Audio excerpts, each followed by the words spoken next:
Hello, Cleveland, and welcome back once again to another edition of the Dogland Podcast. We are rolling through the offseason roster deep dive. Today, we are talking linebackers. I am your host, Jackson McCurry, and joining me, as usual, is Mr. Jack Duffin. Jack, how are you, buddy? I'm doing great. And yeah, we're on to an exciting show. And people wouldn't guess it, but if you actually look back at the last 2 years of all five of the defensive units, which ones actually played the best? It's going to be linebackers. Yeah, and it's always a fascinating thing because every offseason it's like, well, we need to upgrade linebacker. We need to, look at linebackers and free agency or the draft. And it was like the last couple of years, it's been, and you look at this, we're looking at this from a PFF standpoint, but even on the field, like watching it, like the linebackers have been solid, whether it's in coverage, whether it's tackling, whether it's stopping the run. You can't complain too much about the linebacking position the last couple of years that Barry and company have put together. Yeah, sometimes they face a lot more of the run than they should because the defensive tackles are so bad. But that's been the only real issue. And you can't expect, hey, you have Bobby Wagner and Luke Kuechly there. If you've got nothing at defensive tackle, they're going to have some problems as well. So, yeah, it's very much there is been no do-it-all superstar in there that you're going to put on the field for nearly like 100% of snaps. Your Luke Kuechly, your Bobby Wagners, Ray Lewis, any of those superstars. But that doesn't matter. Woods and whoever is making the decisions to sub, because I've not read who that really sits with on the team. They're getting it right the vast majority of the time. And it reminds me very much of the Patriots running back room of they go cheap, but they go, everyone's got a skill set and a job and they know exactly what job they're doing. You're not asking Taki to go into coverage. You're not asking dudes to just do what they shouldn't be doing. And hey, we'll touch on him later, but Mack Wilson has had a phenomenal year. He's done a lot less, but he's been really, really, really good at that. Yeah, absolutely. We'll definitely get to Mack and the rest of the linebackers. But Jack, we look at this 2020, they had 6 linebackers in the room. 2021, they technically had 7, but it was only because Jacob Phillips was injured for the majority of the 2021 season. But Jack, it's safe to say that going into 2022, if anybody starts making their roster projections following the draft, pencil in 6 linebackers, maybe 5, but it seems like 6 has been the trend for the Browns, and it seems to be that'll be the trend for 2022 as well. Yeah, so I've always made the case of I'd like 5, but the reason why the Browns keep 6 is purely because of special teams. So they play a lot of linebackers on their special teams unit, and that is a trend around the league just because of they're more mobile, etc., than some other positions, and they give you a nice balance. With these roster numbers, they were done from the final 53 and where that cut down happened. So technically, Jacob Phillips was on the 53 purely so he could be moved to IR this season. So that's why there's 7. But yeah, if you're making a prediction, it's 6 linebackers in the room. And just to sort of talk about their roles, no one's playing, as we said, sort of 100% star. But the habit they've tried to have is the one guy that is the main linebacker that will play majority of snaps. Then sort of 3 rotational guys, and then sort of 2 special teams depth guys that ideally won't really play much, but you're going to get injuries across the season, people having to step up and do different stuff. But yeah, it's very much 1, a 3, and a 2. And that's the way they've structured it the last 2 years. And when you look at the snap counts from last year, you'd see that everybody was kind of playing in situational roles, the way you mentioned at the top of the show. Walker, JOK, Malcolm Smith, they were the only 3 linebackers to play more than 400 snaps, while as Taki, Wilson, Phillips, and Lee all played 285 snaps or less. So when you get away from the top 3, which Walker, JOK, and Smith were throughout 2021, you've seen like Taki was more for run stopping. Mack Wilson was more in a coverage role. Same with Jacob Phillips once he returned from his injury late in the season. So, we have guys in this linebacker room, like you said, like kind of like the Patriot way, like just be a star in your role and do your specific job. Yeah, and if we look at the total number, there was 1,120 defensive snaps for the team last season, and roughly on average on the field, it was about 2 linebackers per snap. So someone like JOK is more or less dead on with played 50% of snaps. So we're not talking about someone that is dominating the snap count by any means. I think going into the final week of the season, it was 1 or 2 games he'd played over 90% of snaps, because obviously he developed across the season. But you're probably never going to see a guy. JOK might develop into that purely because of the luck of the way he fell in the draft, but that's not their sort of MO. They are not looking for your stud linebackers because they don't want to invest big money or big draft assets in it. It was purely chance that he dropped. It was more that they actually wanted. They weren't expecting JOK to be there when they picked, and more went, so they went and took JOK. Yeah, I mean, we'll start right with JOK because, and I remember draft night vividly. We were all in a Zoom party when the second round was going on, and when he kept falling, we were all saying, Browns need to go get him. The Browns need to go get him. Then it was like, I think pick 52. We managed to trade ahead of the Pittsburgh Steelers. So I think we're going to take him. And the Browns got to steal the draft. JOK was a stud. He graded out very well overall. He had his boom and bust performances. Like one week he'd have an elite great second, he'd dip down. Obviously, as a rookie, we don't expect you to be a consistent like Pro Bowl, all pro caliber player, but JOK showed plenty of flashes. You're penciling him in as a starting linebacker. I think everyone else would agree. And, the potential this kid has going forward, I think the sky is the limit for him in terms of what he can do in this defense and as a linebacker in the NFL. Yeah, so I think their sort of projection for him is, hey, can he play about 75? If he's healthy all season, can he play about 75% of snaps? I don't think he'll get over that just because of his build, what they're going to ask him to do. And there'll be times when it's not quite him they need in that package. But that is, if he plays 75% of snaps, he's dominantly the number one linebacker in this way we play defense. And I think that's where they'll be aiming for. So, I'm really excited for what he's going to offer. It's going to be an interesting one if he continues his trend of what the Browns want to do, because they're not a team that wants to invest in linebacker. But suddenly, if you've got a guy that plays at that level across 3 years, well, you're in a really tough decision. And that's going to be exciting to see. So deliver 2 more years and they'll hopefully try get an early deal done that is beneficial for both sides. But it's going to be awkward. Yeah, I think so too, because, if he does continue to project the way we expect him to, coming up in 2 years when he would be eligible for a contract extension, how would the Browns operate that? Because they haven't invested major money into a linebacker, and they tend to spread it out across the entire room. Would JOK be the exception?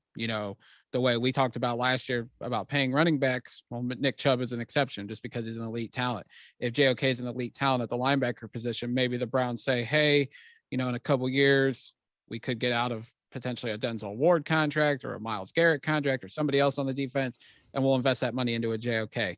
He's only played 1 season. We'll see how he goes as the years go on, but it's safe to say the Browns have a solid foundation at the linebacker position in JOK. Yeah, no, it's a really, really nice position there. It's a lot of young dudes in the room, and he has really stepped up. There's been some nice contributions from lots of people, but he has the projection to go and be a top 10, top 12 linebacker in the league, which is incredibly exciting. So when we look at the other linebacker, potentially the starter, you have it as a question mark. I know some people will say, well, we could bring back Anthony Walker. Some people want to pencil in Jacob Phillips, but there's a question mark right now because Anthony Walker is an unrestricted free agent. We'll get to Jacob Phillips, but obviously the injury concerns are there. Jack, if you were Andrew Berry or someone in that front office, how would you approach this spot and as a rotational linebacker and theoretically the second starting linebacker potentially? Yeah, so lots of people have spoke to on Twitter have said, hey, I feel Jacob Phillips will be in that spot. The reason why I think they'll probably like Jacob Phillips, I can't build a roster around relying on Jacob Phillips to step up and play. If we look across 2 whole seasons, he's played 367 snaps. That is a massive, massive problem, because if you're relying on him to start, well, if he goes down some middle linebacker we've picked up in the 6th round this year in the draft starts instead, it just creates a real issue. So I just feel you need someone much more solid. And yeah, you're not betting as much on the upside because Jacob Phillips probably has a lot more upside than some other players. But I think it has to be a free agent. That's where my gut's going. And yeah, I think you bring back Anthony Walker. I just think it's an easy decision to make. He wasn't anything that special this year, but he was just okay. But you've got to have more protection. If Jacob Phillips was healthy all season, then I feel we can project that in and really ask that question. But he wasn't shining when he got his opportunity. So I just think you need another middle linebacker on the roster that you can rely on to step up. And it might not be Anthony Walker. They might do what they did this year and they won't rush it. It's not going to be a day one free agency signing and they're going to throw a load of money at it. They could easily sit there and wait into sort of the first week of free agency through that and then go, right, there's this one player that is no one's really made a great offer to. Go on, we'll offer him a couple of million and we'll just bring that person in. Won't be Malcolm Smith. They don't need that skill set. It's definitely going to be a Mike. There's the outside chance they could draft someone in the 3rd round. But yeah, to be fair, that is a route they could go. And it could be a Jacob Phillips 3rd round pick, sort of hybrid fight. There's a little bit of risk there. But hey, as a team, they do chase upside. Yeah, I liked Anthony Walker. I thought he was good. He's solid in coverage, solid tackler. He did miss some. PFF says he missed 11 tackles, but I thought he was solid. I thought he fit well in that linebacker room. He obviously was also the signal caller, so bringing him back could have some continuity there on the defensive side of the ball. He made $3 million last year. I don't know what he'd be asking for in free agency. Maybe you bump it up to 4, maybe you give it 3 with some incentives, but I don't see Malcolm Smith coming back. He is getting older. Maybe the Browns go look at another veteran, perhaps. Like you said, maybe they draft someone in the middle rounds. But if it was me, I'd try to bring Walker back. He's still young. He was productive. It seemed like he was a good leader on that defensive side of the ball. Teammates seem to like him. So that would be my option. It would be to bring Walker back. But we know how the Browns front office operates. So they have a price. I'm sure Walker will try to go get something else in free agency, so we'll see. Yeah, and I don't think it's one they're going to rush into a deal. They don't need Walker per se. It's not one where they're going to be upset if he leaves. They probably like him to stay. So yeah, I think they'll give him a number. He'll go have a look, and they're not going to worry if he takes 2-3 days to get back to him. So yeah, I think it will set up nicely. My gut says there's a more than 50% chance of Walker's back. But if you're looking at free agency, don't look at any of the big names at linebacker. Wait for some obscure person or someone just to be still there.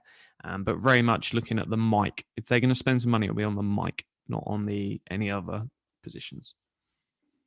So looking at other linebackers in the room, you penciled in Sione Takitaki as someone who you think will be back in 2022. Obviously, he's coming up on his last year. He is the Sam linebacker last year. He has put together 3 solid seasons already, and this was a 3rd round pick by John Dorsey, one of the few picks that Dorsey actually nailed during his time as Browns GM. I don't think Takitaki's long term, just because, like we talked about, how they invest in the linebacker position. Unless it's a deal that they just can't pass up, that like Takitaki says, hey, we like it here. We know you guys. We know his role in the defense. We know he's familiar with everything. But I think if he has another solid season, Jack, like you, he's going to go cash in free agency, and he'll probably get a solid deal just because he's excellent in his role as the Sam linebacker. Yeah, it's one that who knows what that market would be, what, 1.5, 2 million that they would happily keep him around for. He's probably going to get that somewhere else with maybe an opportunity to start a little bit more. maybe a Seattle that is just weird and outdated and plays 3 linebackers a lot. But yeah, he's been solid, and that is it. You don't need every third round pick to turn into a superstar. If you get a third round pick and they are a solid contributor for their entire career, that's a good pick. So no, you can't fault him. He does stuff, whatever you need, and he fills a role for the team. So I think it's unlikely he's going to be back past this season, but hey, you never know. If the market's not there next year, they find Phillips maybe steps up to replace Walker, and they say to him, hey, we've got a couple of million we can throw around at someone. Do you want to come back? We'll give you, 5 million over 2 years, which is sort of maybe 2.25 in the first year and a 2.75 million team option in the second. That could easily be a way that they go, just to say, why not? If you're able to keep going cheaper in the room and the one person you pay a little bit of money to is Taki over 2 years, I'm okay with that. And he's definitely earned it because he's gotten better every year, especially last year. Got better. I thought he was better tackling, and he took a big jump in coverage from what I had seen. And PFF backs it up. His coverage grade jumped up 30 points from 2020 to 2021. So I think Taki is getting better. Whether it's here or he's with some other team once he hits free agency next year, Taki is going to be a solid linebacker, I think, in the NFL for years to come. We've mentioned Jacob Phillips a couple times already. I think people like what they see out of Jacob Phillips. There's a reason he was a 3rd round pick in 2020. Obviously, rookie season got wiped out through injury. Then he tears his bicep in camp in 2021. And, usually an injury like that, Jack, you're gone for the year. But he managed to come back towards the end of the season. He had a great game against Cincinnati. Granted, it was against the backups. But, there's a gleam that Phillips can be a big contributor, but at the end of the day, the best ability is availability. And for Phillips, he's got to stay healthy, or unfortunately, whatever role or vision the Browns have for him on defense, he'll never get to have because he can't stay on the field. Yeah, it's the real issue with him of like, you want to see him put it together over a season. And hey, the Browns would love nothing more. Say they bring Walker back for a year and then he's the sort of backup Mike, but they'll get snaps there. And he does well, then they can sit there and go, right, we're actually going to elevate you next year and we'll give you that role and let's see what you can do. And either set yourself up for a nice free agency payday, or the Browns will go, hey, we can pay someone for 2 years. We don't have to pay JOK for a while. So, yeah, they would love nothing more than he had a good season last year and they go, right, you are linebacker too. It's a lot of speed there. But I think they'll be scared to trust him all the way, just because you don't know where his body's going to break down next. Yeah, for sure. I mean, if they keep him in a limited role like they have with, Taki and Wilson, maybe he can, impact the game in that way. But I don't see them, banking on him to be like, you're going to be our Mike next to JOK. And, we'll see what happens. I like Phillips from everything I've seen, but I just need him to stay healthy, because I see the potential in his game, but it's just, if he can't stay healthy, then the Browns need to obviously have a backup plan at the ready, just in case he does go down with an injury again. So looking at the depth linebackers, Mack Wilson, we'll talk about him because I think a lot of us thought he wasn't going to make the team in 2021. He did, and he carved out a role, and he was great in that role, whether it was on special teams or he only played 193 snaps on defense, but he was phenomenal. Second best special teamer, second best linebacker, according to Pro Football Focus. Unfortunately, this year might actually be the end of Mack Wilson because, and I think this is his second time, Mack's salary has taken a jump because of the proven performance escalator. He did it in his rookie year. He got a pretty significant bonus. And then this year, he got $1.5 million bonus coming on to his 2022 salary. So, Jack, we all kind of thought maybe Mack would be a lock, but now since he's gotten this bonus, it's not looking likely that Mack Wilson will be around for the Browns in 2022. Yeah, so Mack Wilson qualified for this purely based on the amount of snaps he played in the first year. Um, so every year, players, so there's a normal salary cap, and then based on the amount of snaps everyone plays, they get a little bit of extra money from the league, which isn't counted on the salary cap. And he obviously got a substantial amount in year one because he played so much. And the issue is where he played so much, his base salary should have been around 1 million, is now like 2.5. And if he was on 1 million, he is a lock. He is probably the second safest, maybe I would put him ahead of a Taki, who you could potentially trade off. I don't think they will, but there's that sort of option. Whereas Mack Wilson did great stuff, and he would have been written in pen, linebacker 5, done. But I just don't think they'll want to pay 2.5 million for it. If it was a case of paying 1 million for it, great. And who knows, it could be a case that he'll probably be here through camp. I don't think it's one they'll rush into because none of that increase is guaranteed. So you can just cut him and walk away. They could say to him, hey, we want to offer you less than this. We want to bring it down from, it should have been 1, it's gone up to 2.5. Can we agree 1.5? And that might be the agreement that they come to, with incentives for him to get it back up to 2. But I don't think they'll want to keep him around at that number. And that's a real shame. And it could be they draft someone or something else to come in and compete. And that could be a nice option for them, of they sit there in the draft, and if someone is there they like, they can go for it. But then if they don't like anyone, hey, we're paying Mack Wilson an extra $1 million that we wanted.